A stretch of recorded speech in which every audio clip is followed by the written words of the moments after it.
Welcome, everyone.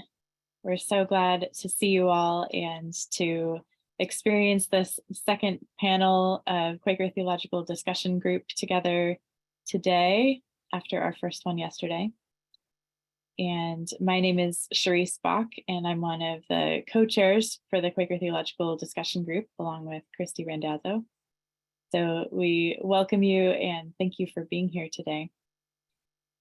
And there is Spanish interpretation available for this session, so I'll have one of the interpreters share that message out loud for us.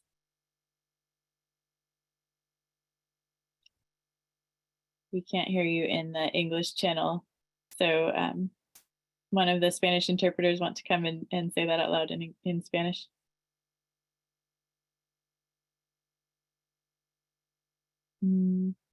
I guess we'll just go with what's, we'll put it in the chat real fast. So just a moment and we'll make sure that people who speak Spanish can get to where they need to go. There we go.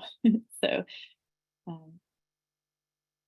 we're glad to have you all with us, no matter what language you speak. And we're grateful for this chance to experiment together and make this time more inclusive by allowing Spanish interpretation and being able to support that for this time. So this is the first time that we have done that, and it's exciting, and also we're working out how how to do this as you view. So thank you for your patience and willingness to experiment together. So thank you for coming to join us today for this panel. And I'm really excited about this panel. This is one that I've been looking forward to for a year now. This is called Unnamed Rules, Exploring Quaker Power Dynamics. And so last year when we were doing our panel on decolonizing the Quaker peace testimony, there were some other areas of Quaker power dynamics that we weren't able to explore in that particular session, in that particular topic. And so wanted to extend that theme out into kind of these questions of how do friends organize ourselves in ways that sometimes are not exactly clear and visible to those who are just joining, or to those who maybe aren't as aware of the types of power they're wielding. So that's going to be the basis for our discussion today. As we begin, it would be great if you would like to introduce yourself all briefly in the chat. You can say where you're coming from in the world today. And if you want to share a Quaker connection, a meeting or yearly meeting that you're connected to, you can do that.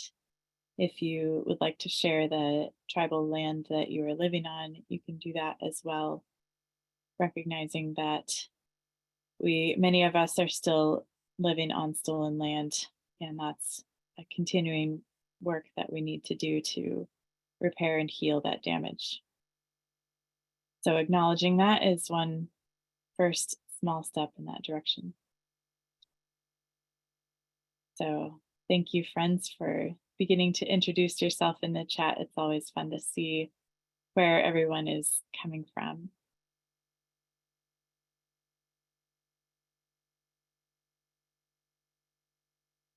So this morning, we will, or whatever time of day it is for you where you are, I'm on the west coast of the United States, and it is morning here. And we will be hearing from some great panelists. We'll hear from Oscar Lagusa Malande, Rhonda Pfaltzgraff-Carlson, Greg Woods, and Wendy Cooler. And these will be our group of people who will share with us this morning. As the panels move forward, we will be collecting questions. And so we would appreciate you sending questions in the chat to Christy. So Christy Randazzo, send your questions to them and they will collect them for the end.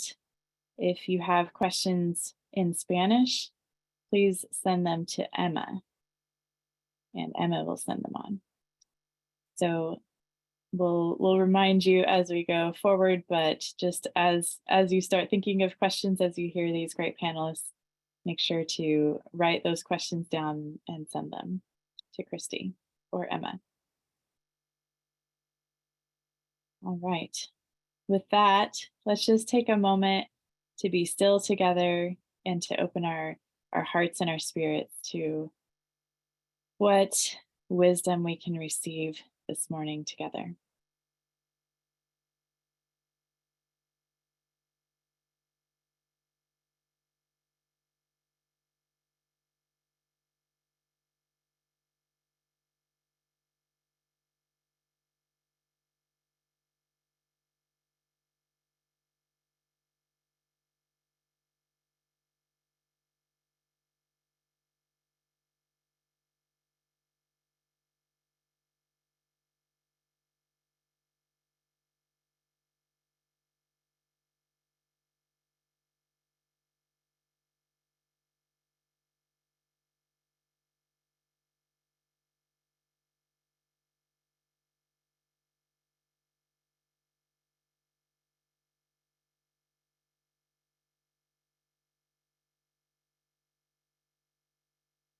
Thank you, friends. First, we will hear from Oscar. Oscar Lagusa Malande is a Quaker from Vihiga yearly meeting in Kenya with an MA from Earlham School of Religion. And Oscar teaches at Friends Theological College in Kaimosi and is working on PhD work at the University of Birmingham and recently published Theological Foundations in Disability Issues, Evaluating the African Christian Quaker Experience. So we'll hear first from Oscar. Thank you, Oscar, for being here and sharing with us.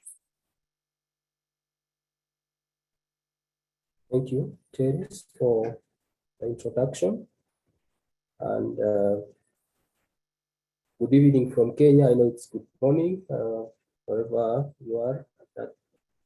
I'll be sharing about understanding of Quaker decision-making process, looking at its history and theological implications, just to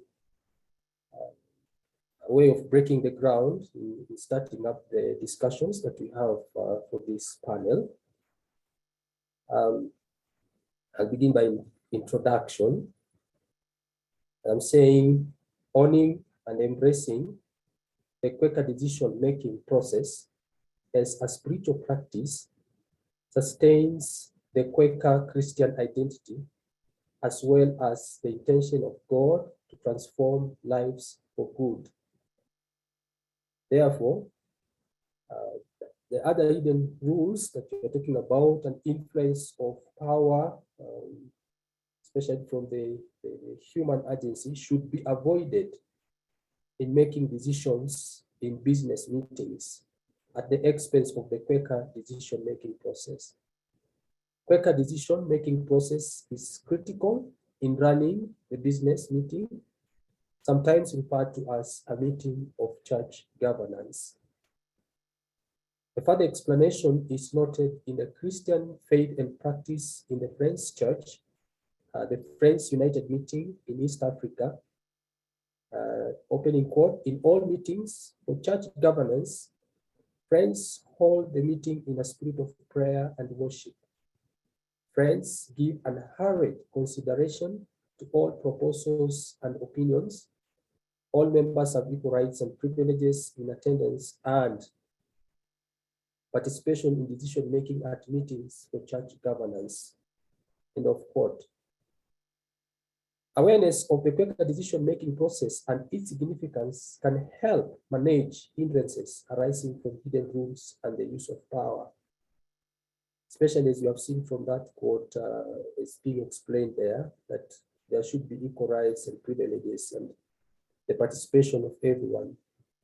So it is against this background that it is necessary to discuss the significance of the historical and theological background of the Quaker decision-making process. The discussion is informed majorly by engagement in the scholarly work related to decision-making, especially among Quakers. It is hoped that the lessons learned thence complement the articles, or will complement the articles, the article of Christian faith and practice. I know we have various in different contexts, but I'm hoping that this discussion will help in complementing the articles we have, especially that talk about Quaker decision-making process under the business meeting. The historical background. History connects us with the past, present, and the future. It explains why we are how we are and figures out what we will be like in the future.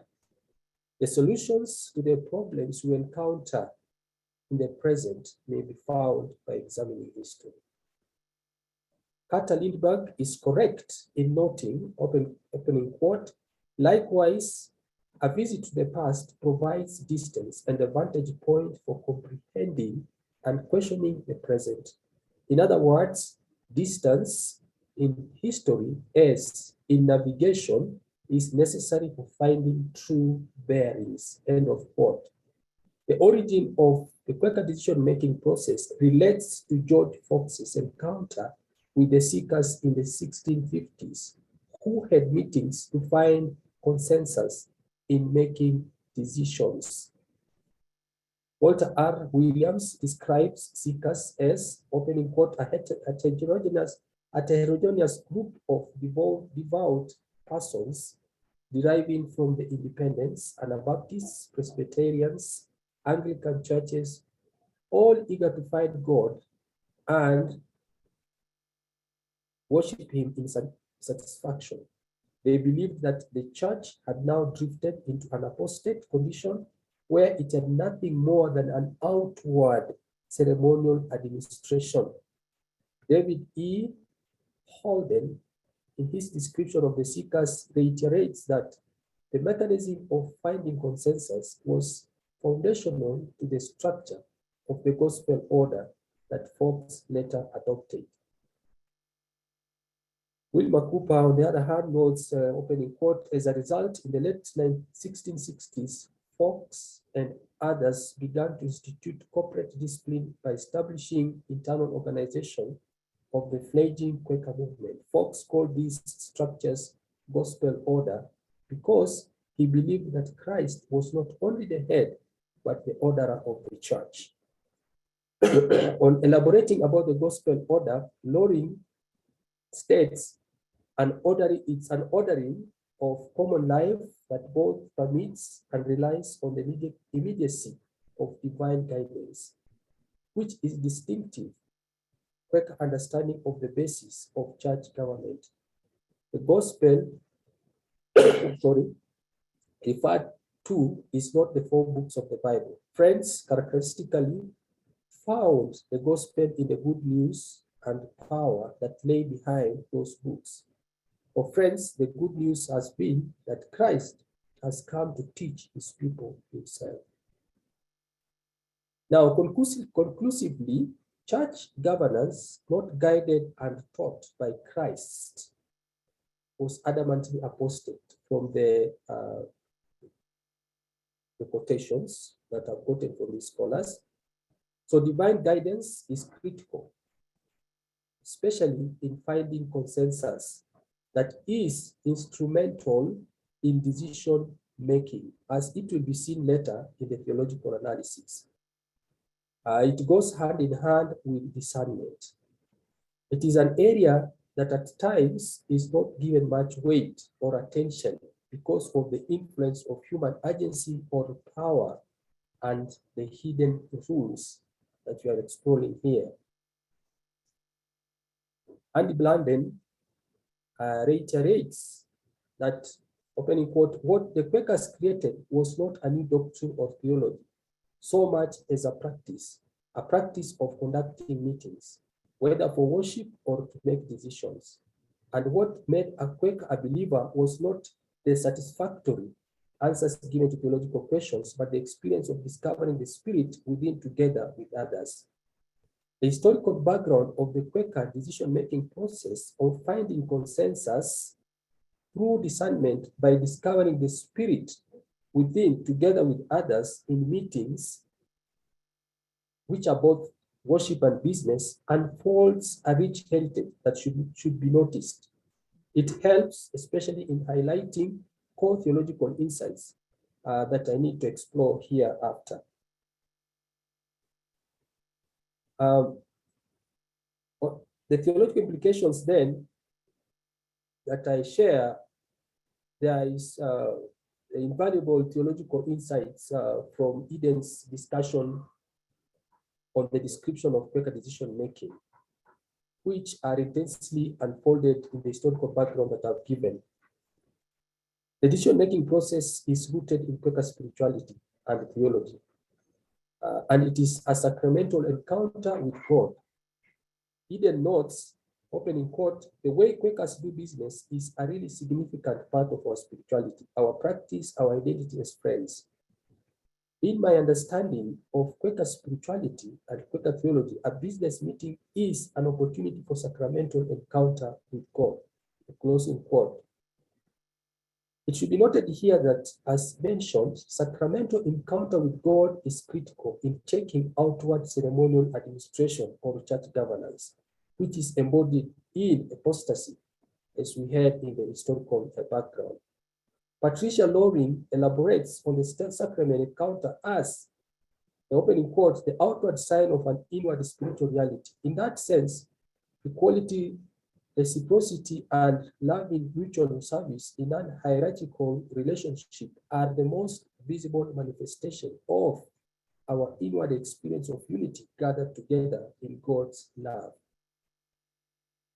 Theological analysis of both Eden and Loring is recapitulated in Donald E. Zimmer's argument, opening quote, the choices we make taken together make a significant statement about who we are, who we perceive God to be, and the nature of our relationship with God. They are our theology in its most concrete form. Therefore, Eden is right in making a solid affirmation that the choices we made are aligned with God's will. Eden notes, opening quote, and so we start from a really strong affirmation and presupposition that God has a will. God has a will for us as individuals. God has a will for us as a spiritual community in the meeting. And God has a will for this world. And God wants to communicate his will. We don't have to puzzle it out. It's not that hard. You don't have to have a PhD to figure out the mind of God, because God, by God's nature, is making that mind known to the community. All we have to do is get out of our way. Surrendering human agency to God's will then neutralizes the use of hidden rules and human power in making decisions. On the contrary, it may not even be equated with making decisions by consensus, as earlier on noted, as objected by Eden. In noting, opening quote, sometimes people talk about how friends make decisions by consensus. That's a secular term that has some kind of meaning that people understand. I would want to commend the scholar that I've been referring to here, who is giving the historical background of Quaker decision making. I think I'll talk about him later. Who talks about the sense of the meeting instead of the consensus. So he then continued to say that when people talk about consensus, it's a secular term, but that isn't that nature of our spiritual experience and our theological understanding of what we are doing. We are not looking for a place where we all agree. All right, we are looking for obedience to the will of God. Here, a key question put forth that is foundational in the process of spiritual discernment by Donald Zimmer is, with alternative, would God most desire us to choose if we are to truly be part of the divine life? So in Quaker decision-making process, Michael J. Shearing is right in articulating When a group of believers come together to deliberate about the best way to serve God here and now, each expects to find in others a manifestation of that of God and looks for the mark of the Spirit of Christ. Ultimately, care is needed in arriving at the right decision in determining how best to serve God as a community of believers in Christ. It is not always easy, as observed by Hugh Barber. Opening quote, often then, a tough problem in a Quaker business meeting can be best met by asking not what is right abstractly, but by seeing where we are as a group and what God now seems to call us. Eden's exploration is commendable for a broader spectrum of understanding, and opens key theological issues or insights for discussion that will be continued in this research. Other scholars referred to are on the spot to engage in discussing the Quaker decision-making process. The historical and theological backgrounds provide the framework for the Quaker tradition and should be used as a point of reference. It is important to note that tradition can be dynamic, but turning away from it distorts the Quaker identity. John Passion cautions us on notes, opening quote, a tradition is organic, historical, determinative, and open-ended. Since it is incomplete, it grows. In each generation, we contribute to its development, but there are limitations on our ability to step outside it. If we attempt to do so, it has a habit of jacking us back into life. We have an easy relationship with our tradition. It gives us choices, but limits our options. As this discussion continues, the changing context of Quakerism is critical. It requires that the Quaker decision-making process be explicated and applied from the lessons learned from the historical and theological backgrounds. The continued discussion hereafter will contextualize the Quaker decision process in different contexts, especially that of the African Quakers. Thank you for listening, and I'll wait for observations and maybe some more additions. I just highlighted some points, especially from these different scholars that have been cited. And I hope it opens up for the other speakers who are coming ahead of me to share their views also. Thank you.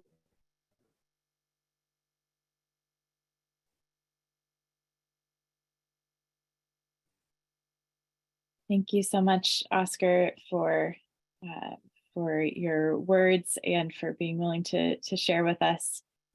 We really appreciate bringing those thoughts from Kenyan Quakers and the difference between consensus and actual discernment is a really important thing to be considering. So thank you for bringing that for us. Next, we will be hearing from Rhonda, and Rhonda comes to us as the founder of Working Wisdom LLC, and she's working with leaders to integrate spirituality into leadership and organizational life. Her PhD is in industrial organizational psychology from The Ohio State University. She also has an MA in theology from Xavier University. And she published Reconceptualizing Organizational Spirituality, Theological Roots for Scientific and Practical Fruits. So we look forward to hearing what Rhonda brings for us today. Thank you, Rhonda.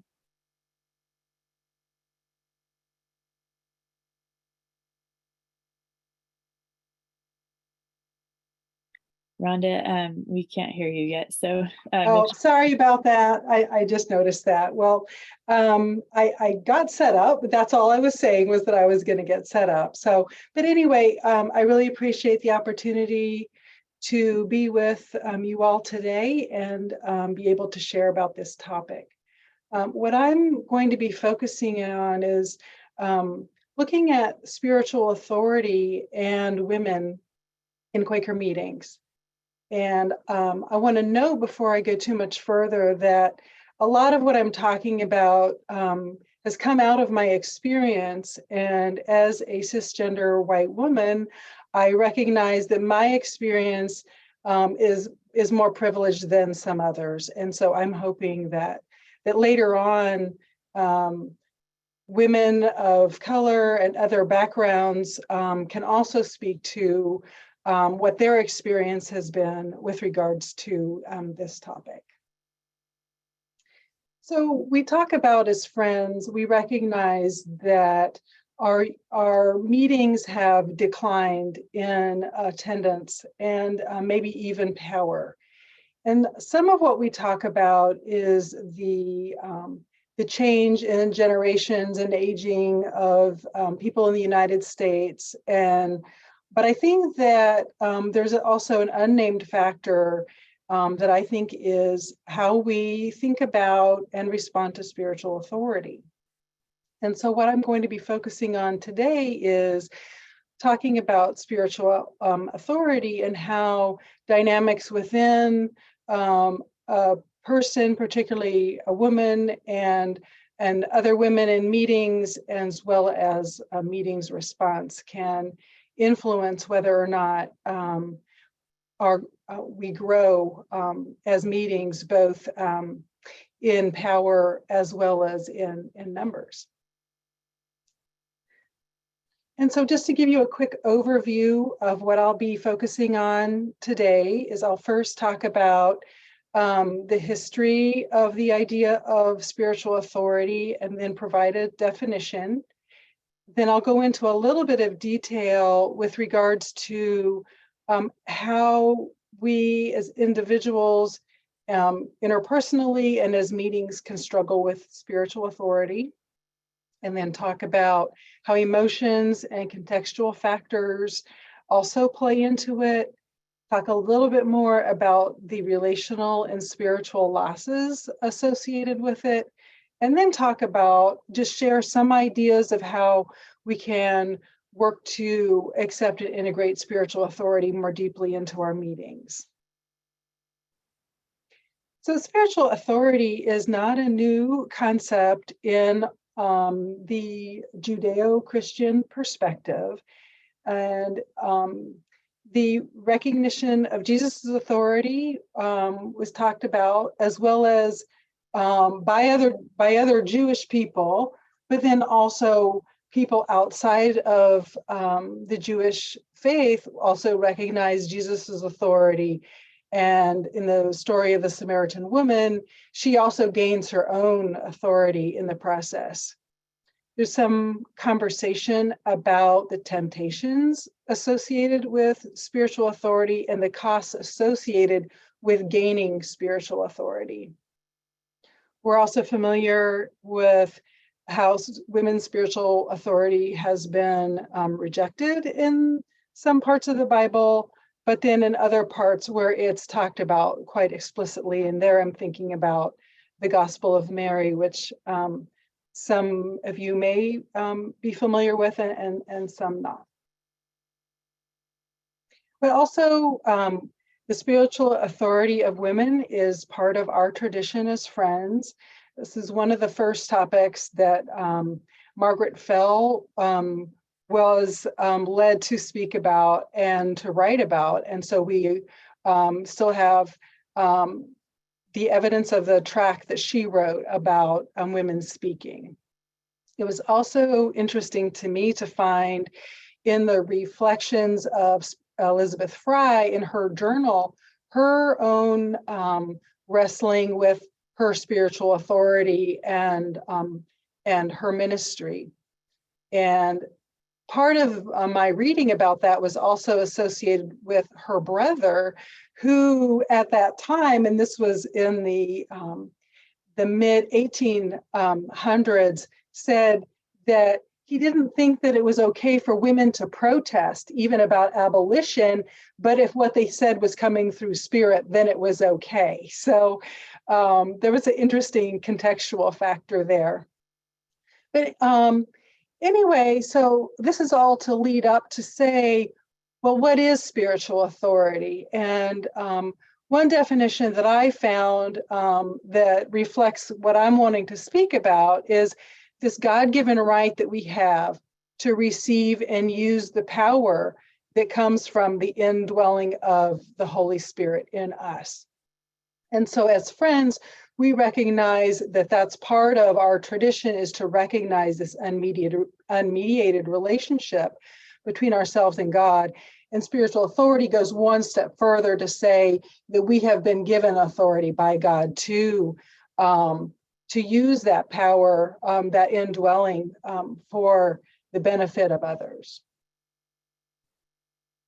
But spiritual authority causes struggles, and one of them is inflation and self-aggrandizement. So this is the idea that if we have a perception that we have spiritual authority, then we make it more about ourselves and even try to elevate ourselves in other people's eyes to a greater extent. And I think that that is definitely a part of women's spirituality and difficulty with spiritual authority. But I think self-alienation might even be a greater part of the concern, because I think that the women, for a variety of reasons, can be disconnected from themselves, their own feelings and thoughts, which also detracts from their ability to connect from the divine within, and also to appreciate the fact that the divine wants to be coming through them into the world. Finding avenues for countercultural living is a struggle. Part of what the Spirit calls us to do is to be examples that are in contrast to a lot of the culture and power dynamics around us. So that's something that people need to struggle with. I think that the Spirit also calls us to gender balance within ourselves, to recognize both the feminine and the masculine within ourselves. And so allowing that change is also important. And then also, because this process is so challenging, it's also important to get the support that you need to maintain your own sense of your importance and yourself, but also the commitment to continuing to wrestle with what it is that God is calling you to do. So then I want to turn the focus to interpersonal dynamics that can be associated with spiritual authority. Well, I think it's more common for us to think about how women's spiritual authority might be dampened by the culture which emphasizes male's authority. Women can also minimize other women's spiritual authority. And that can be to the extent to which we've internalized those cultural conceptions that the women are not called to be in positions of authority, or especially spiritual authority. And women who have had difficulties claiming their own spiritual authority, when they experience the spiritual authority of another woman, might react even more strongly because that's stirring up more within themselves. Another aspect to that is if women who are in positions of authority or have spiritual authority may want to protect their turf, for example. And so then there can be some competition that comes up that is not always healthy. And another level, kind of expanding even broader, is if one spiritual authority is to be used in public spaces, the norms that come up can present additional challenges. But then also if someone has experienced this dismissal of their spiritual authority by men, that can add even another kind of layer to this struggle of how women respond to each other in the context of whether or not they're going to get support for what they're called to do. Meetings, I believe, struggle with spiritual authority. There's some historical trends around less appreciation for understanding the challenges and depth of spirituality. I think we are seeing a resurgence in conversation about spirituality generally in our culture. But I think that the depth of the spiritual life, I think, isn't really being honored to the extent that it might be. Within the Society of Friends, I think this might be shifting, but there's also been a tendency to be less willing to formally recognize spiritual authority. We recognize people who are going to be in particular roles in our meetings and our yearly meetings, but outside of those structures, I think there can be less willingness around that. And there's also, I believe, a systemic discomfort with authority in general with Friends, and I think that adds another layer to this. Institutional isomorphism, that's a big word, big phrase. The idea is that organizations, institutions become more like each other over time. And so I think what happened to Friends meetings in the past, maybe even still today, is this becoming more similar to other congregations, denominations, and so we're absorbing some of the practices around authority and women's authority from those other organizations. And I think being aware of that is important. I believe there's also organizational factors within meetings, relational hierarchies. I think that within Friends meetings, there can be kind of informal networks of who's in power. And I think if there's a person, a woman who has some spiritual authority, but is not part of that power structure, they can have some difficulty in being able to articulate or be received by their meeting. And I think this is exacerbated if there's no avenues for recognizing spiritual authority, because then the legitimacy of someone's voice isn't getting recognized. Emotional reactions to spiritual authority. This is within the interpersonal and the meeting dynamics. There can be envy, fear, and resentment. And I'm thinking particularly of spiritual envy. And that is an emotion that can be very difficult to recognize, but can be the most destructive.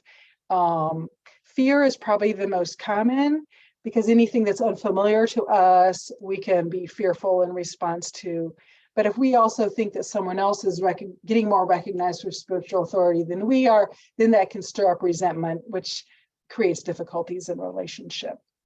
So anyway, these emotional reactions there can be a beneficial side in that if someone recognizes the feeling that's stirred up in them, then that might cause them to reflect and gain some insight with regards to what's happening for them. But on the other hand, it can result in confusion in relationships, distrust, maybe someone even not wanting to be faithful if they don't feel like other people are open to it. Marty Grundy in her Pendle Hill pamphlet talked about the tall poppies syndrome, and that is if someone in a meeting kind of pops up and people see them, there's this tendency for people to want to kind of chop them off, like the top of the flower gets cut off, so that just trying to even things out to make everything seem more equal. And this unfortunately can result in individuals withdrawing from attendance or involvement in a meeting, or like I said earlier, maybe even withdraw from their ministry, depending on kind of where they're at. There's other contextual factors that can go into this, and I'm not going to go into any real detail here given the time, but national cultures and the values associated with them also influence how open we are to women's spiritual authority.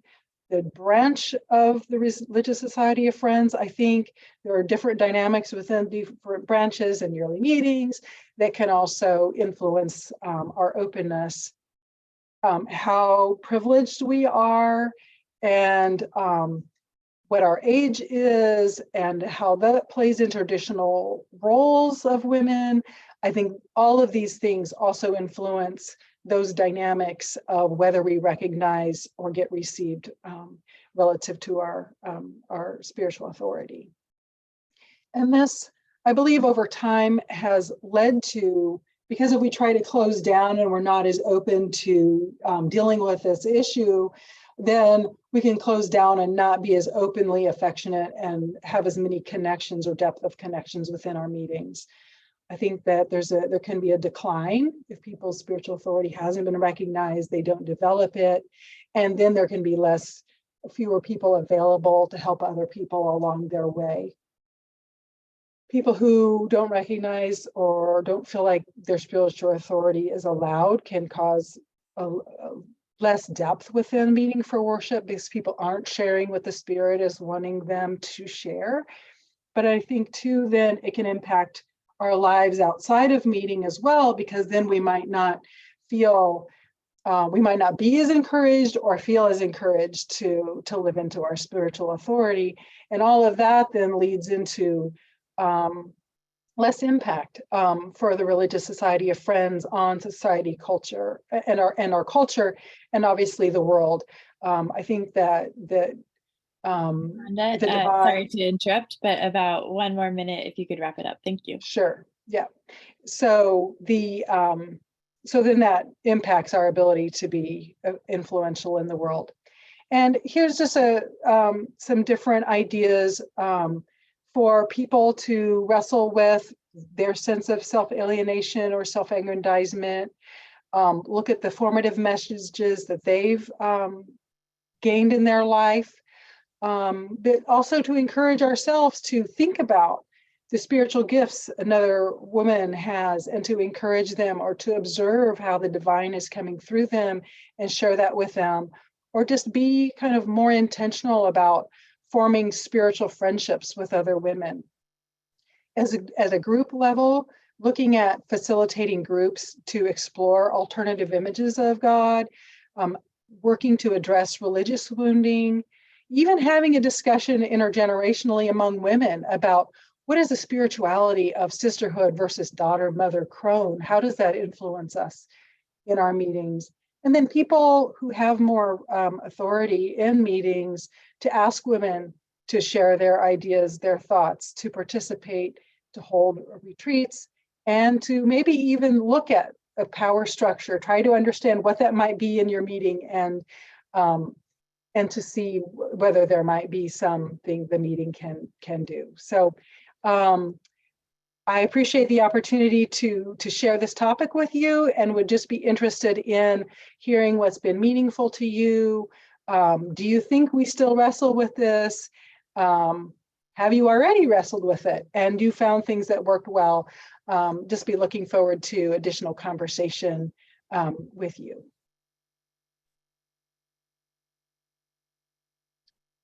Thank you so much, Rhonda. That was really great to hear some of the ways that organizational structures and systems impact the power dynamics in our meetings, particularly related to women. So I look forward to reading over that again when your paper comes out, and really thinking about how we can address these issues. Thank you. Well, thank you so much. And just a reminder that people can write down questions that you have for Rhonda or for Oscar, or for the other two who have yet to go, and send those to Christy Randazzo in English or to Emma in Spanish. So the next person that we will be hearing from today is Greg Woods, and we're very excited to hear Greg sharing with us. Greg is a disabled Quaker minister, theologian, and writer, currently serving as a program consultant with Beacon Hill Friends House and leading vocational discernment workshops. Greg is passionate about disability liberation theology and how it intersects with Quaker concepts of worship and the inward light of Christ. Greg has an MDiv from Princeton Theological Seminary and also went to Earlham College. So we look forward to hearing from you, Greg. Thank you so much for being willing to share with us.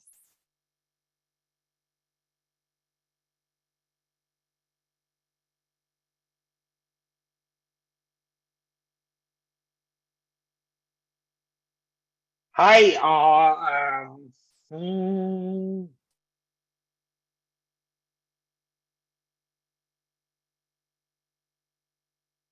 Who's last?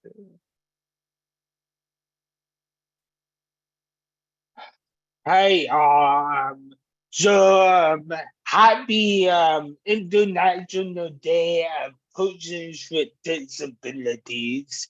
It is a uh, United Nations recognized day. Um, December 3rd. I don't know why, but someone brought it to my attention earlier this week in relation to something else. So I think there is zero difference. So unspoken rules, barriers to Quaker worship. So disabled God um, uh, The Disabled God was a book written in 1994 by Nancy Easling, a disabled PhD professor from Emory University in Atlanta, Georgia, United States. And there is the first book that started the disability liberation theology movement. Will inform I am critiquing Quaker worship and the power structure today. In the book, she doesn't necessarily lay out a clear definition. So I found the definition from another PhD, Scott Campbell. Digital, I'm sorry, I got a cold. Disability liberation theology is a spiritual discourse that unites a critical knowledge of the economic dimension of disability, oppression with a appreciation for the living experience of disabled people. And the liberation theology comes out of the liberation theology that's in the poor people and they experience that came out a lot in America. Uh, uh, uh, and Catholic theologians starting in the late 1960s at the Vatican II. And also in the presentation, I will be using the phrase disability, people, disabled person, disabled people instead of person with a disability, people with disability, because I am a disabled person, not it's called in my being, and I will get into that later. It's a big discussion within the disability communities, but I am choosing to be uh, intentional about my language. Uh, just briefly, my journey with Quakerism. I grew up as a Quaker in Missouri in a small university meeting. And I grew up in another town where I often was the only Quaker at my school. And we were definitely one of the few Quaker families in town. So I felt like an outcast growing up Quaker in a primarily Catholic town, and also as disabled. So I went to Oldham College, a Quaker College in Indiana as an undergrad. Do you feel more connected? I spent most of my professional career working for Quaker Oats, a nonprofit, a college, a monthly meeting. And I have great experiences. I've observed either outright ableism in employment, in my meetings, in my I clutch over my disability in favor of equality, not wanting to see that how I interact with the world as a disabled person is different from how an able-bodied person interacts with the world. And when I was younger, I really needed people to be like, you are disabled and God still loves you because you are disabled. God made you as you are. I didn't heal that. I grew up feeling a big void in my life. So that leads into the expansion nature of the evil light of Christ. So Christy Randazzo, who some of you may know, a Quaker theologian badass, good luck translating badass Mary Hopkins, proving the light as communal event at present, thus ensures the light is shared amongst all people in the community, both as a communal experience and a gift from God to the individual. And I want to pair that with Nancy Eastling, who wrote The Disabled God. We could see the precarious position of living a difficult life. Informing our bodies are whole, good, and beautiful. So, and like the light is part of my being, my disabled self at all. It is part of my being inside and out and my community with Quakers and with my disabled code. I don't worship with Quakers at the moment for many reasons, but I do gather at least once a month with some cool disabled theologians, radicals, and we talk about theology and talk about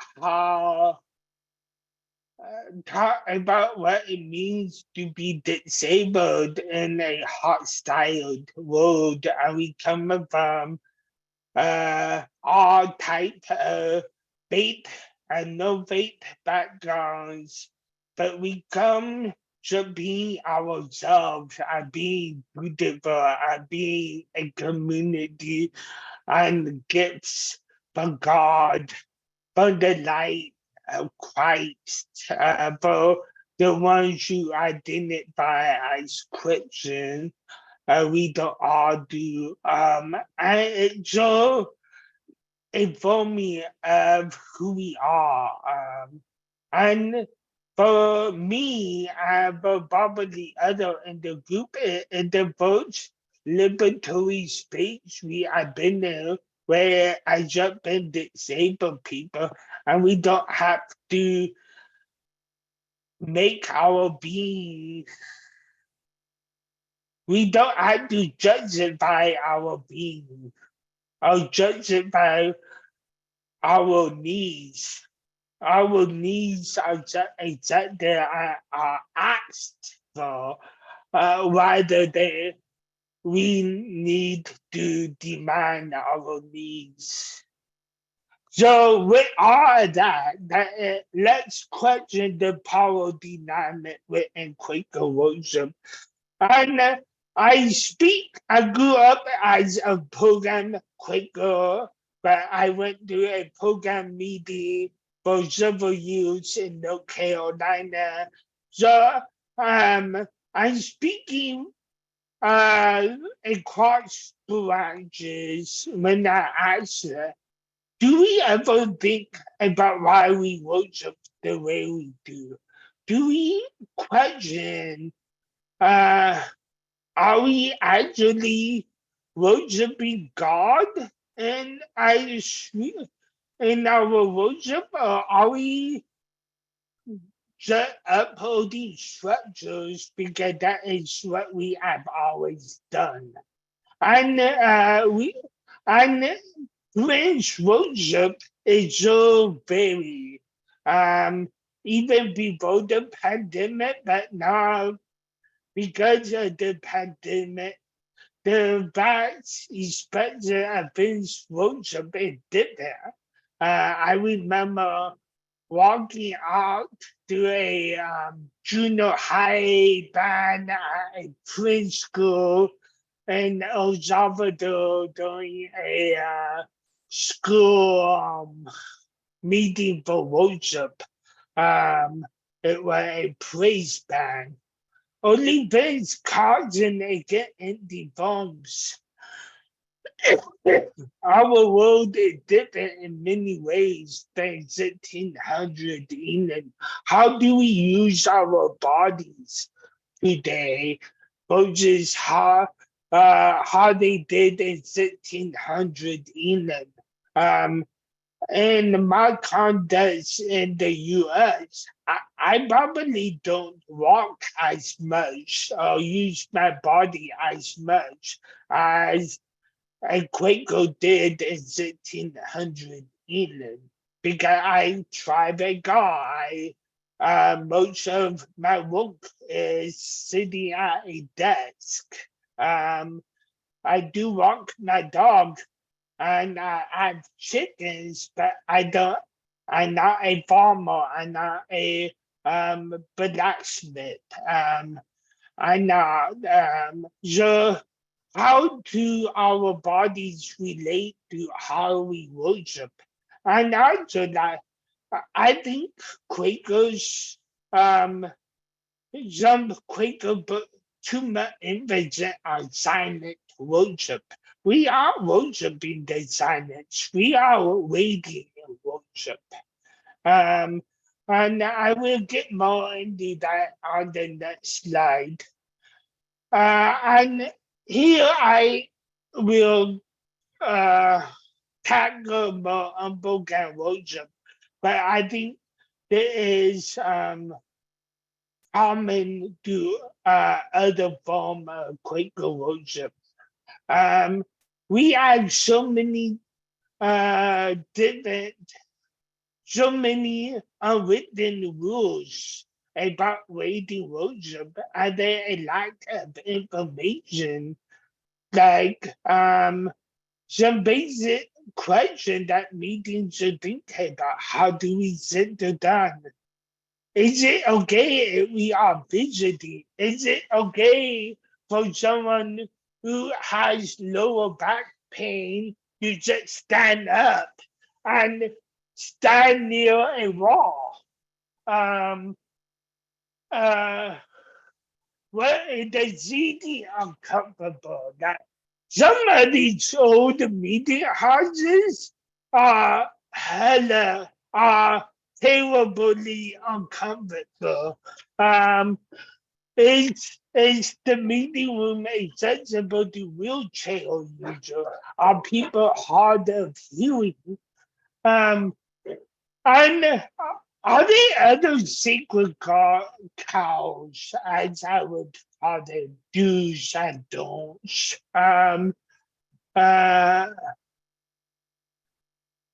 like what if so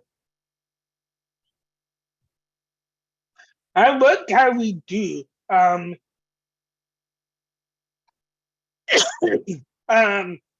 Like I think there is some experimenting that I've been a part of.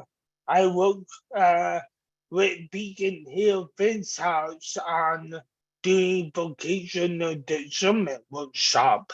And one of the things I have also helped a little out is a series called Midweek Experiments in Worship. And each week, Jen Newman offers, invites someone, usually a Quaker, but not always, to do do a spiritual um, uh, activity and lead a group. So I did something on knitting. Two people did something on experimental electronic music. We had let the Vino. So I thinking outside of the box. Like, how can, like, what is God? What is the light calling us to worship? And how can we actually wait upon the Lord? Like, and why are we? Why do we put more emphasis on the silence rather than on the waiting? Like it's not meditation. I don't have anything against meditation, but it communal. Like meditation can be done like in a room alone. But there is something communal. So what communally are we called to do? And how about that? How can we remove barriers? How can we help people figure out what we are actually doing? And lastly, like, allow people to be who they are. In the worship as they can. Like if they need to knit, if they need to play video game, if they need to read, Freedom Free Church had a policy of whatever you need to do to be in worship that doesn't disturb others, you can do. So they were people who, they were according to a friend of mine who studied that meeting for his PhD was Daniel. They were kids playing Game Boys because that is how they could be there. And the meeting respected that. They wanted their presence there. And who do say what is most spiritual they're not. So I think that is all I have today. So thank you for listening to me. Sorry for cussing. It came out of nowhere, but I'm not a good Quaker in several different ways. So I showed that today. So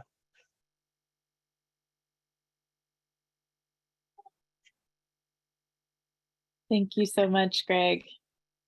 Really appreciate your sharing, and I think we are a good Quaker in many ways.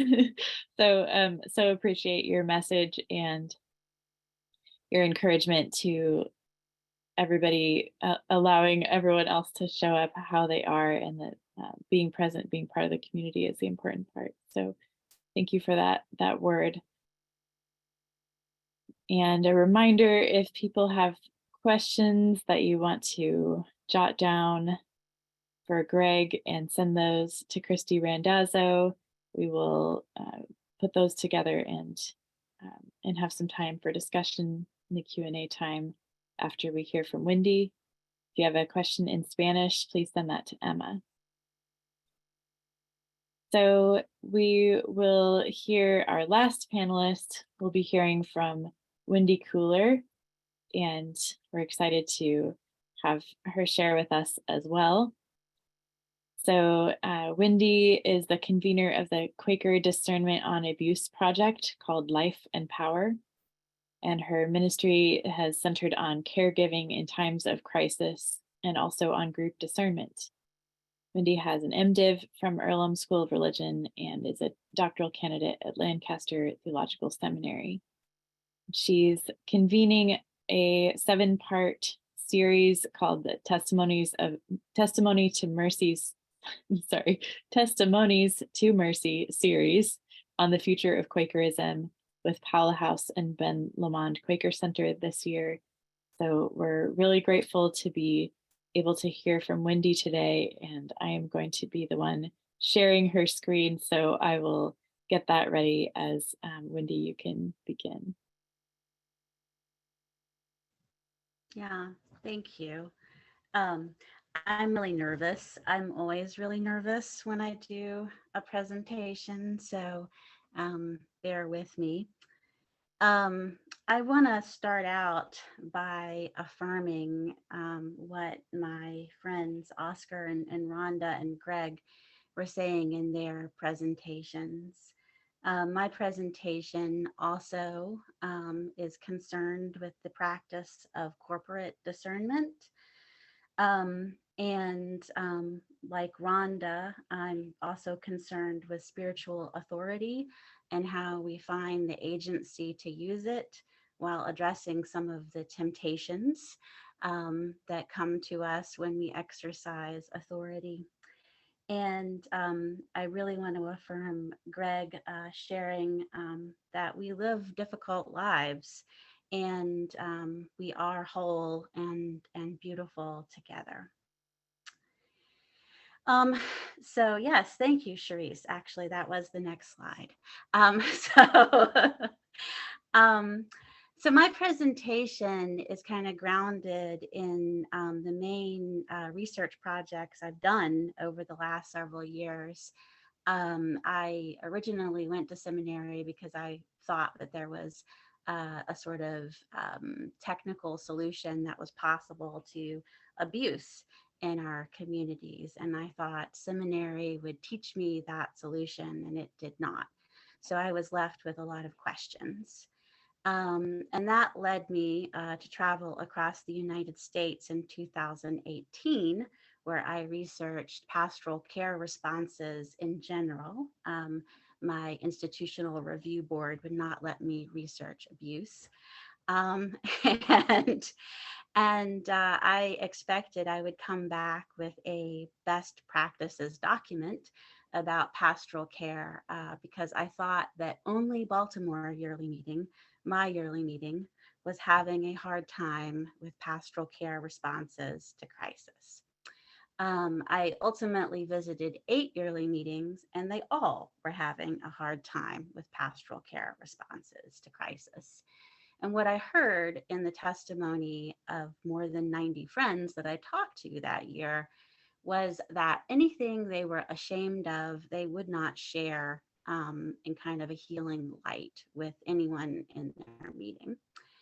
And I also heard that pastoral caregivers were very occupied, sort of controlling and managing the few members of their meeting who caused the meeting shame by sharing things that maybe they themselves were not ashamed of, but which caused a lot of displeasure in the meeting.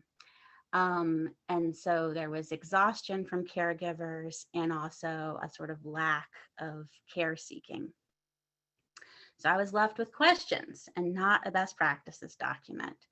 And every couple of years, I get this idea that I am going to be clever. I call this my temptation to be clever, that I'm going to figure out what the technical solution is to the problems in the Religious Society of Friends.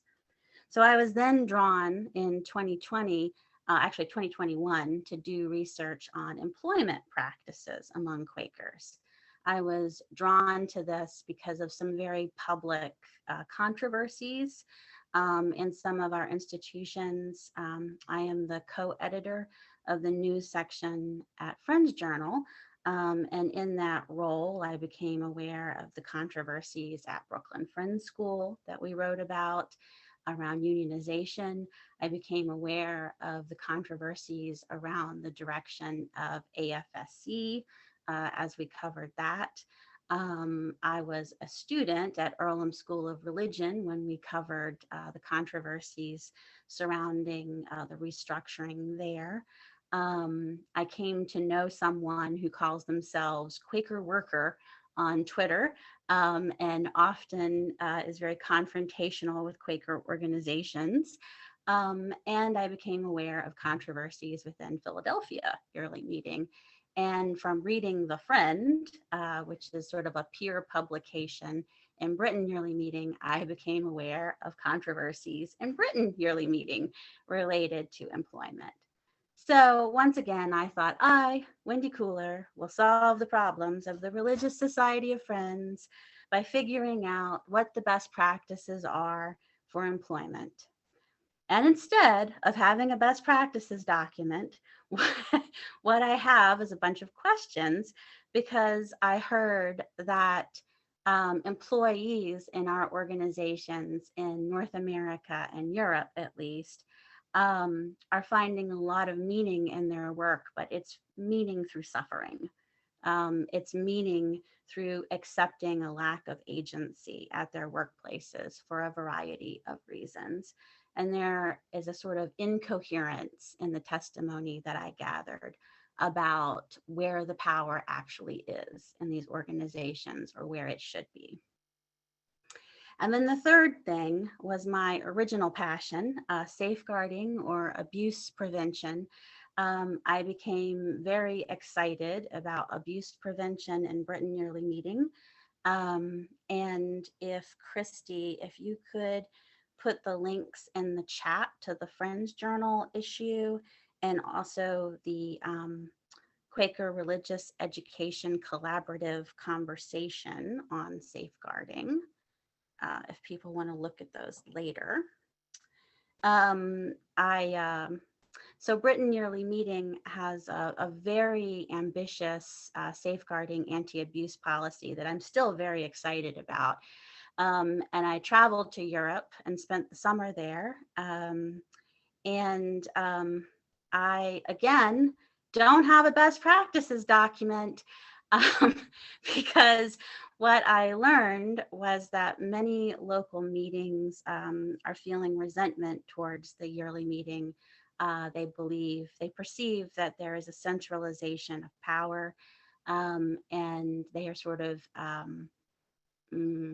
would say, sort of passively resisting the safeguarding policy and other policies as well as a result. So there's a lot of frustration, and there's also a feeling of centralization. And this is, you know, I'm not just picking on Britain Yearly Meeting. I love that policy. This is the case in North America as well.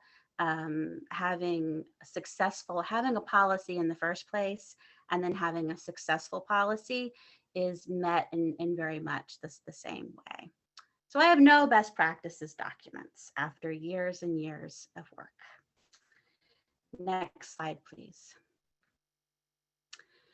So this quote actually comes from one of the interviews I did when I was researching employment practices. And I think it's a great quote because it kind of sums up that whole project.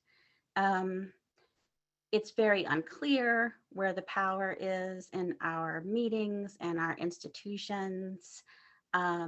Some of us have a sense that we aren't all being heard. We have a kind of social justice sense of the world, I think, of where, how power should operate. And then it just seems like, we kind of diddle, while we try to figure out who has the power to do something. And very often decisions just get made, and it's very unclear how that decision was made. And, we're just left asking, who has the power? Next slide, please. So I want to tell you a story, actually, that I've been telling a lot recently, and it comes from the Brothers Grimm. And I feel like it is deeply connected, actually, to the patterns that we've all been talking about today. So a long time ago in this story, there were 3 thieves, and they decided that they wanted to steal the moon.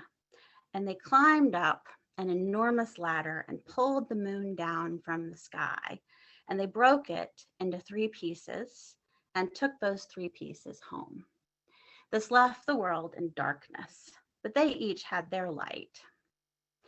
And pretty soon, people wanted to buy pieces of the moon in order to walk around at night.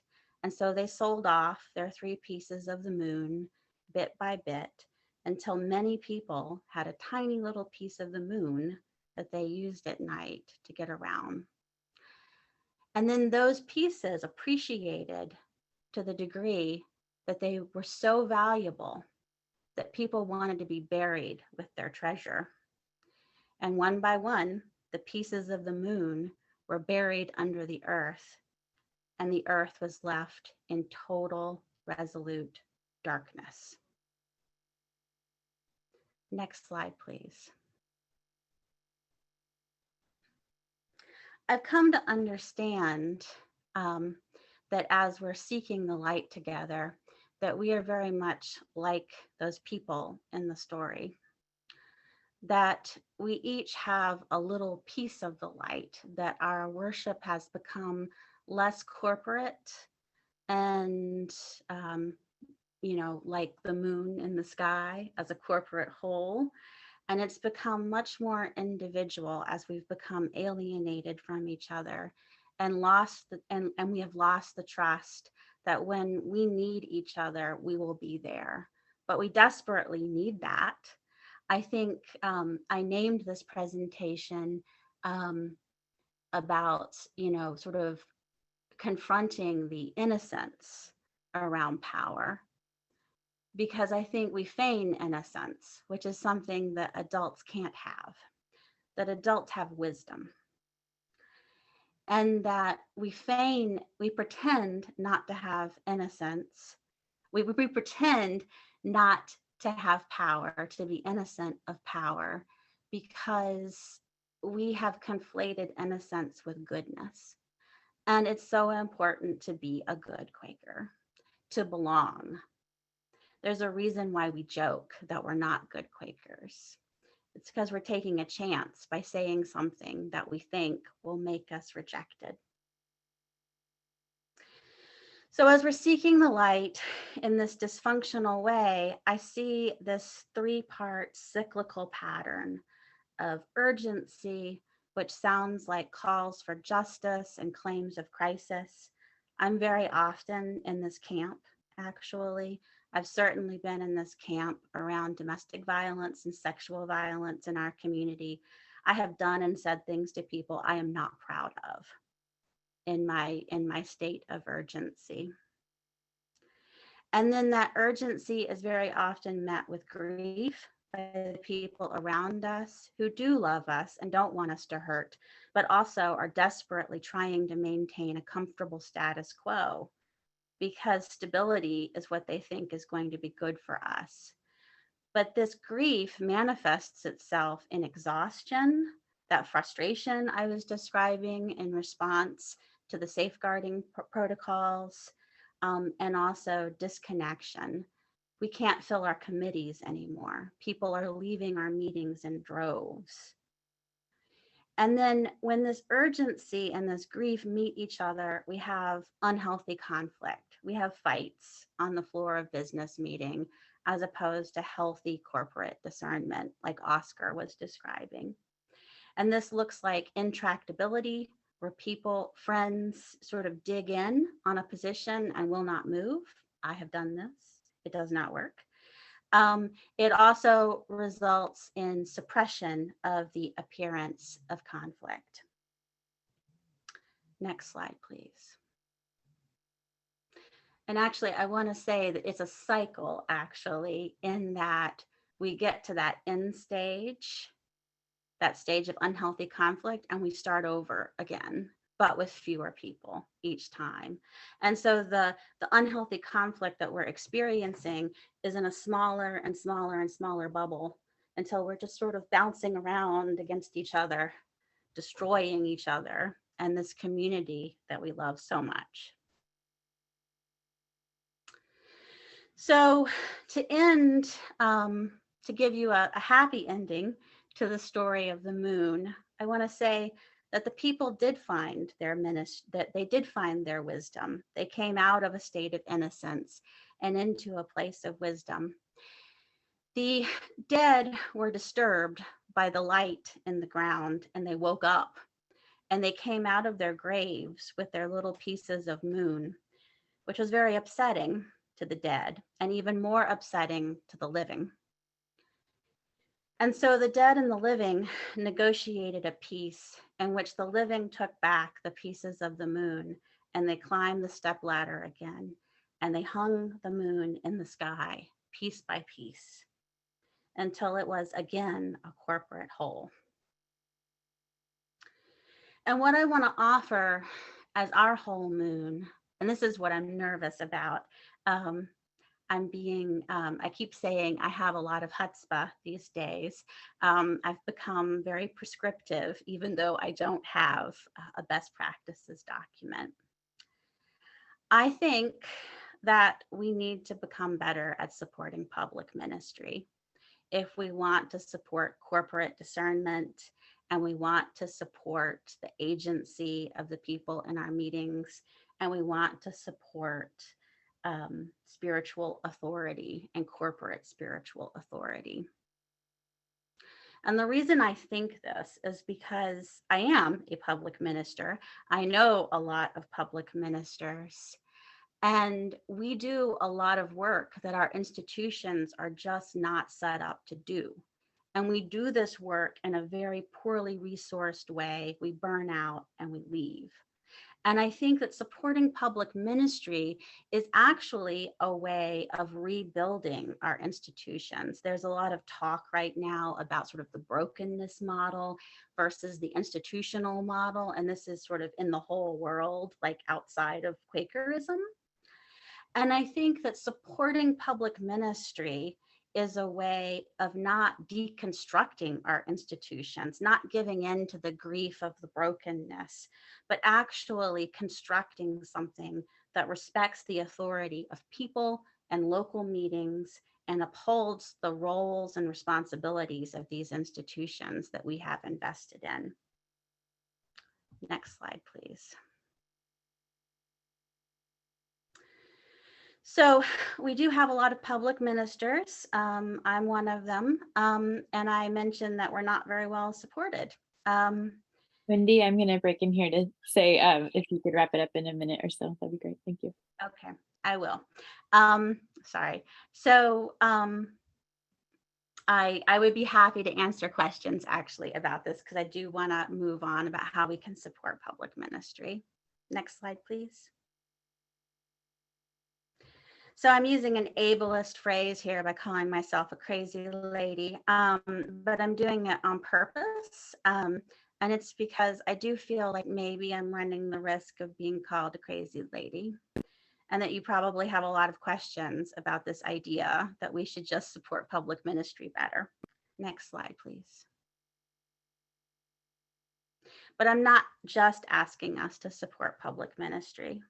The triangle is the strongest shape in nature. I'm asking us to support public ministry and also trauma-informed approaches to discernment and corporate discernment itself. But these three things have to be addressed as a team, as a triangle, as we make our way forward.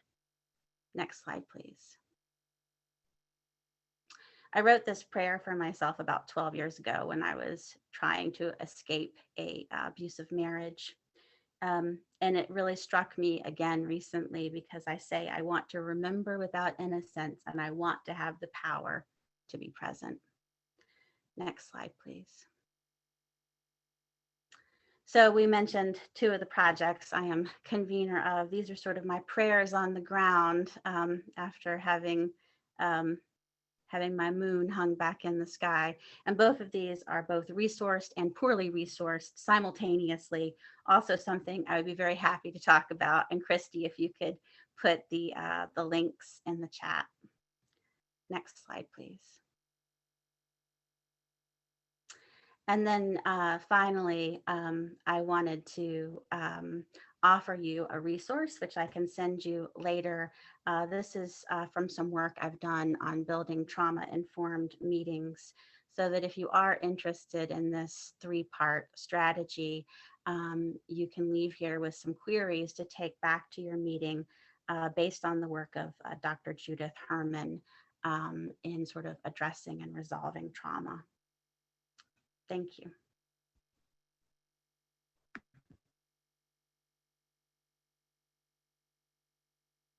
Thank you very much. Really appreciate the depth of your research among friends and trying to put all the pieces together for these various layers of dysfunction and desire to listen well to the spirit together. So thank you for bringing that, and appreciate you being willing to do that research and to hold that space in your heart and your spirit to do that hard work and to bring it to us. So we'll take a moment now for people to ask questions in the chat. If you haven't already, give you a moment to formulate any questions that you have for Wendy and any other questions that occur to you now that you've heard all of the panelists, and consider what are the things that we would like to hear more about in this last half hour or so that we have together. And so we did receive a request to just hear a brief summary of Oscar's speaking, because the sound was a little bit hard to hear in places. And so Oscar, I don't know if you want to give a summary real fast of what you shared, or if you'd like me to do that. We can see if your sound quality is a little better right now. But if you have a few thoughts to kind of summarize what the main points that you were trying to make would be for those who are having trouble because of the sound quality, that'd be helpful. So Oscar, do you want to give a brief summary? Concerning what I've been presenting? Yes, the sound quality was a little bit hard to hear you at times, and so someone asked for a summary of what you had said. Yeah, I'm sorry about that. That's okay, not your fault. We're glad you're with us, but recognize it has challenges. Yeah. Basically,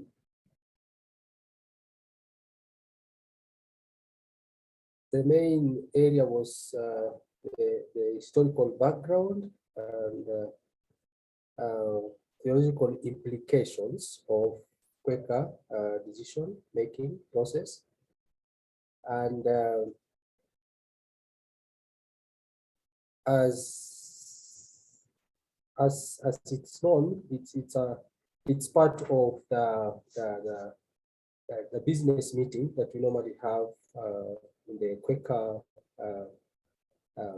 meetings, including the worship meeting, but the business meeting covers the church governance. And it is here again that we might have hidden power or other rules operating. For instance, maybe in our context here, women should not speak maybe in front of men, the patriarchal culture, such like things, such hidden rules. So the intention of looking at the theological implications and historical background was for it to be a complement or a supplement of the articles that guide our business meeting, where it is indicated how business meetings should be run when doing the Quaker decision-making process. So in the historical background, there are some areas that are mentioned.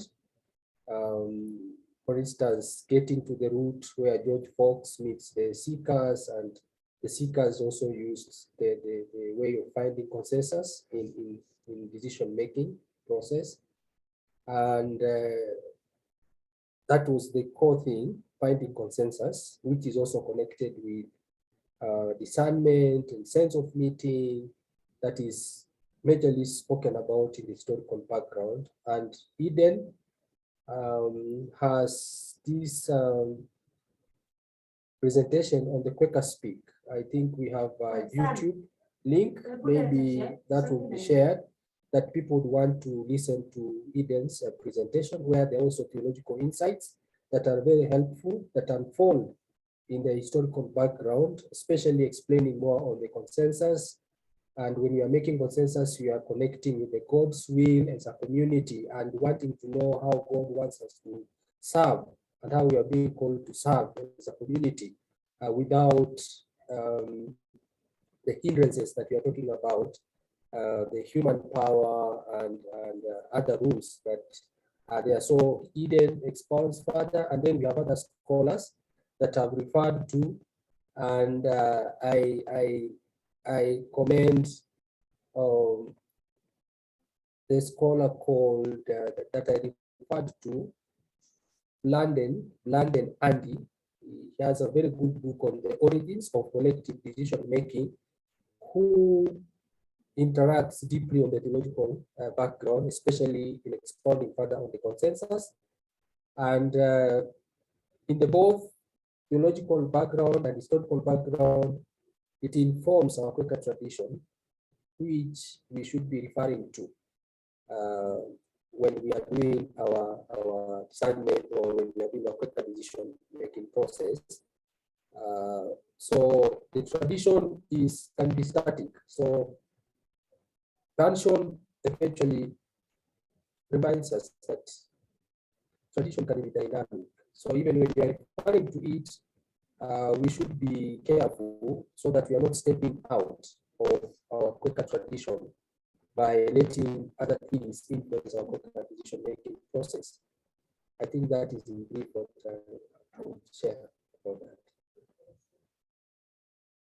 Yeah, thank you. I appreciate that.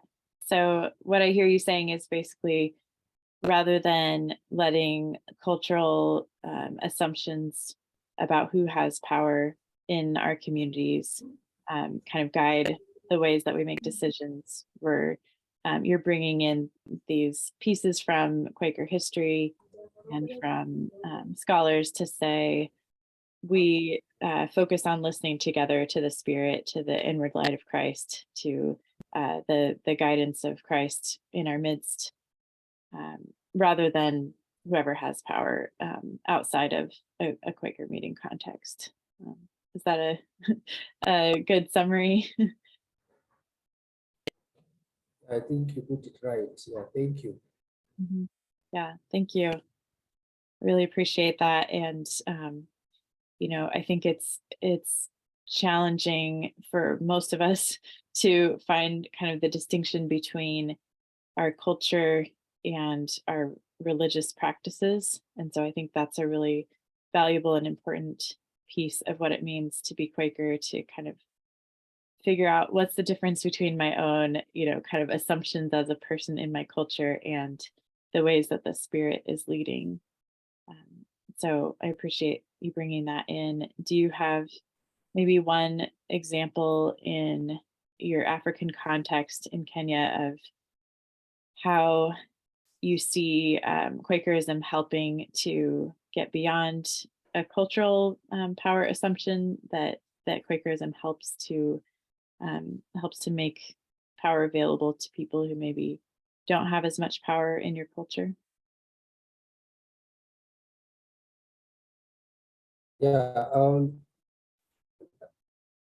that's why my conclusion, maybe I'm talking about contextualizing the Quaker decision-making process in different contexts, maybe again in our African Quaker context. And essentially, the African culture has this component of decision-making process, especially built on the consensus, finding consensus when people come together, and it fits into the Quaker way when they are coming to meet together at some point. But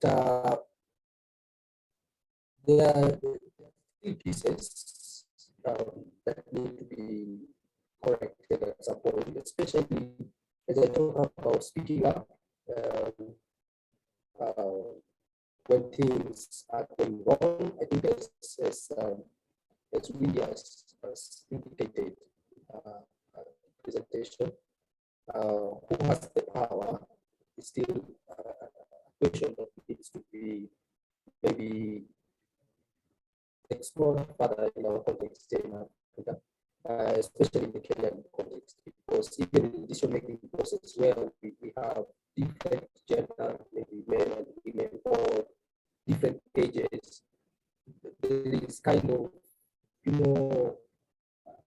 how should a young man speak in front of an elder, especially if the elder is the one leading the meeting, or how should a woman speak in front of women, such like things can come in, and it's still a struggle. I would say that, there is a level ground. It's still a struggle to figure out how the power dynamics work across in Quaker decision-making process, especially in African context. But the cultural background is very, very useful. Yeah. Yes, yeah, because it's built on the. I think we lost your audio there at the end, but really appreciate you sharing that, and especially that it sounds like these are things that are still being explored and trying to figure out how to apply the Quaker actual discernment process in Kenya, where there are concerns or differences of power around gender and around age and some other issues that Kenyans are working on, probably similar to many of our other contexts as well. So thank you. Rhonda, it would be great to hear a little bit from you about discomfort with authority. And this friend says that that there's discomfort with acknowledging authority, not necessarily with the concept of authority in general, but do you feel like there's a difference there, or how do you feel like the community or meeting or Quaker organization has, I guess, what's the distinction there between people saying, yes, I'm okay with authority, but like acknowledging who actually has the authority?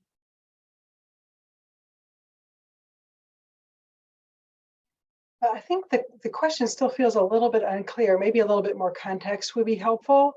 But I think that people, and this may not answer the question, but my sense is that we kind of distance ourselves from recognizing authority around us because of our experiences with it in other contexts, either being negative or we seeing it as hurting others or something. And so I think it's hard for us to kind of value the authority that we experience when it might also be kind of causing us to kind of associate with other things that have been negative.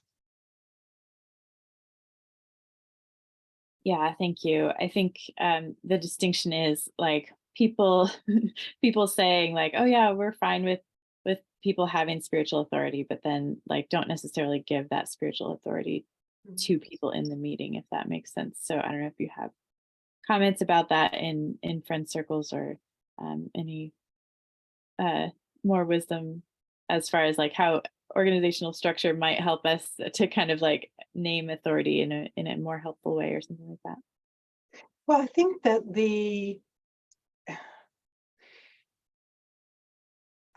it's difficult to do anything with structures ahead of acknowledging the reality in a particular context. And so I think it really requires some trust building so that people can feel really able to be more free, to be frank, or to really share where they're coming from. And I think that kind of conversation, I think, would be very helpful, but it also, would need to be, held in such a way that it really does kind of encourage people to kind of learn beyond where they are without also creating other dynamics that can kind of spill over and unnecessarily create dynamics that then cause people to not want to share in the future. Yeah, thank you. I think that issue of trust is really important in meetings, that we have to trust each other enough to kind of acknowledge the lines of power that are occurring within our gatherings. And if we don't trust each other very much, those lines of power tend to either be hidden or be kind of background, not through official channels. And so trust is a really important aspect. Thank you for bringing that out. Greg, I really appreciated what you were saying as far as different ways of worshiping, and so would like to hear maybe a little bit as far as we have these forms of worship that Quakers do that are helpful in kind of centering us down and learning that process of being still.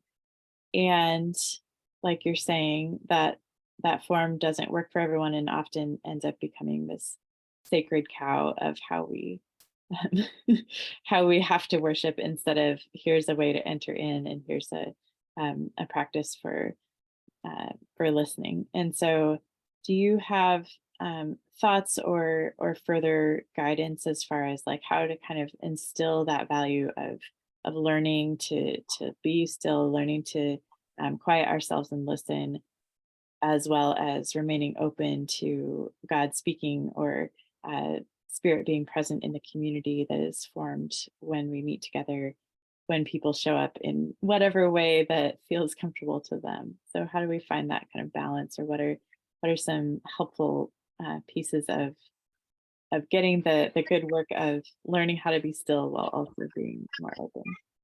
Yeah, well, I think the topic, just talking about how do we set the town is important, because like how I set the town might be totally opposite of how you usually set the town, and how another person here set the town. I think one of the things is that we never speak about this. We never talk about different ways to set the town and how we can. So I think part of it is not about offering ways necessarily, but being more open and demystifying the process, because people count, like, and I've been in one meeting where once it was with a school group who came to worship at the meeting I was attending at one point, and several students knew how many panes of glass were in the meeting house, because that would be a way for them to sit down is to count. And then someone that I like for me, I try to look at thoughts and then release them and try to empty my mind. And that works for me sometimes, and that doesn't work for me other times. So I think just and like right now I'm digging while we are talking, and that helps me center down too. So, and there's my daughter, and sometimes she can help me center down. Not really, but they are cute anyways. Thank you. Yeah, I really appreciate all of that, and also just meetings learning how to incorporate children and be happy that there is noise of children in the background, I think is so important as well. So um, tell your daughter thank you for bringing that message to us. And I think yeah, making that visible and explaining how these things help us to center down and what that looks like in different people's experience can be really powerful, and also give us different tools to use. So we can try different things if our normal way of centering down doesn't seem to be working anymore, or we didn't quite understand what people were doing during that time. That can be really helpful. And instead of having people ask for answer needs, be more upfront and be like, how can we meet? What? How can we meet? How can we be more accessible and not wait for people to ask for answers, but be accessible for the start? Or try to ask and not wait for people to ask for needs. Like today, you didn't ask who needs Spanish translation. You should say Spanish translations will be available. What's this? Yeah, thank you. And Wendy, we really appreciate all of your work, as I said, and have a few people who are interested in hearing more of a definition of what is a public minister, and you know, what kind of counts as public ministry among friends in the way that you're thinking of it.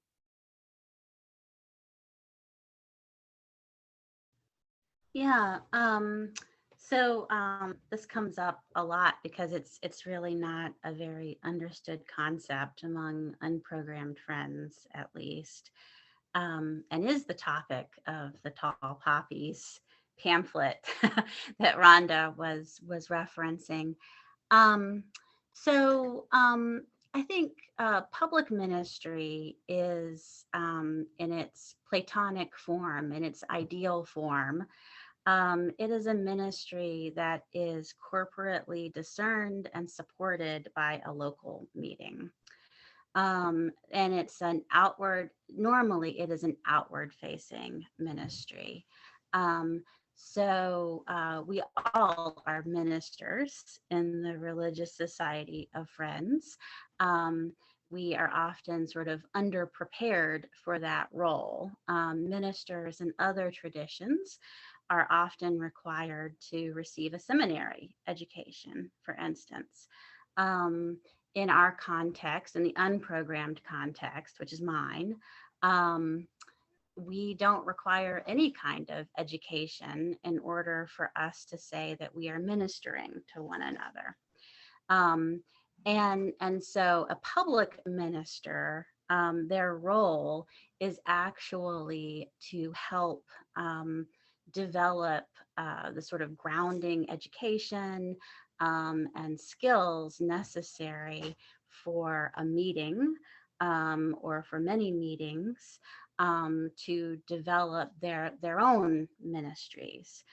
Public ministry can also be a kind of advocacy. So my public ministry is really focused on Quakers and Quaker culture.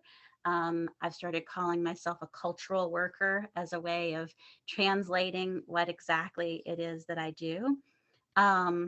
But there also can be public ministry around, climate justice, for instance, and sort of facing the world kind of ministry.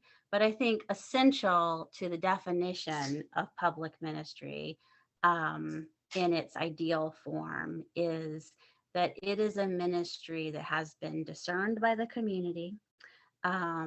It represents a spiritual gift that this person is carrying at this particular time. It might change. And it is also rigorously supported by that person's local meeting.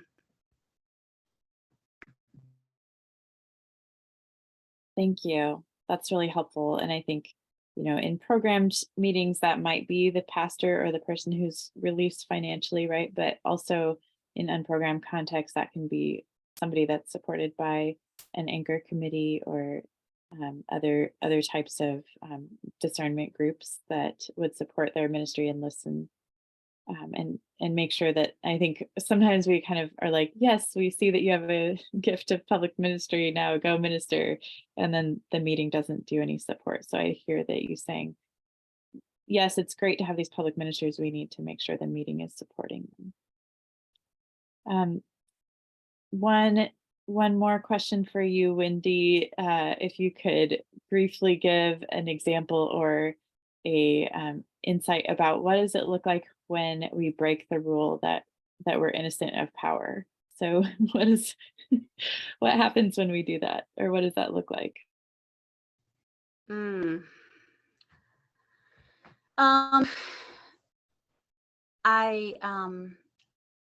I'm not sure what the questioner was asking. There's a lot of potential responses there, so I'll just respond from the perspective of what it's like for me. It's terrifying, and it is. It's also very rewarding. That I feel that my capacity for love has deepened through abandoning the idea that I have to be innocent. I am not.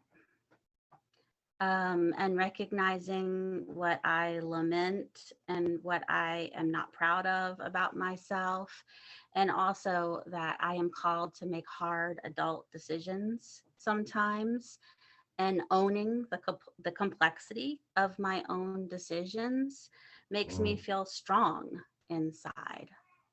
So I feel strong and bold and sad and terrified and alienated and connected. It's the experience for me is one of constant growth and surrender. And there's a kind of surrendering to loss that I'm experiencing at the same time that I feel myself be courageous as I recognize that I'm doing things that are hard and scary. In many ways, I have thrown my bread upon the water. I also am asking myself questions about letting go and letting people be free, and letting the religious society of friends make decisions, whether consciously or not, about our own future. and accepting the potential loss there.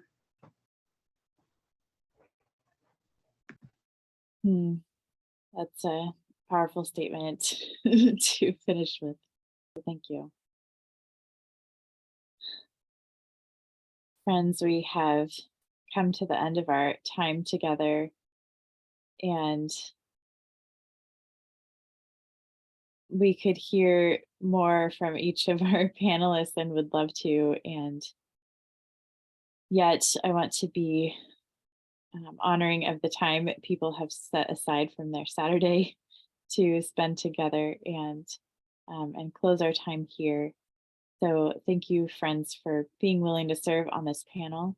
And I want to remind friends who are present that these presentations will be written into papers that will appear in Quaker Religious Thought in the next year.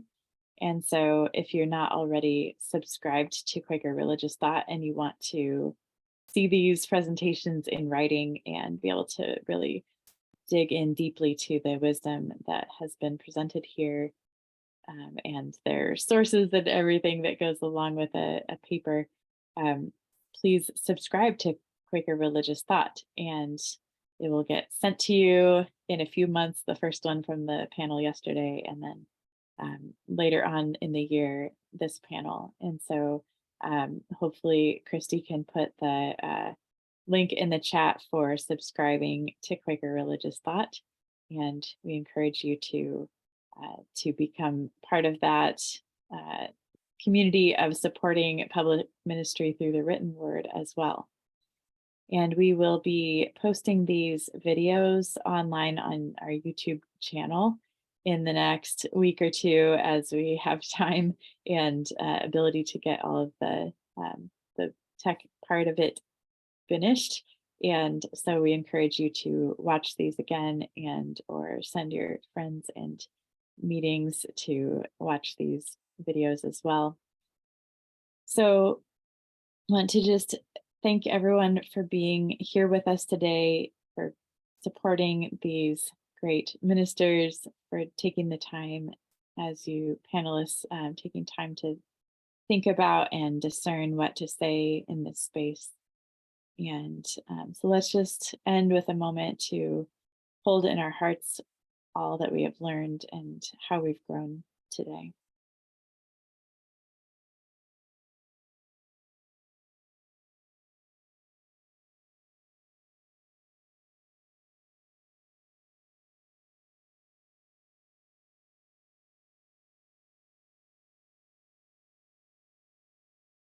And as we close, if people would like to share 1 or 2 words in the chat of things that you're taking with you from this time, that can close us and send us on our day. So 1 or 2 words of what you're taking with you or what you're feeling or noticing in yourself from these presentations in the chat.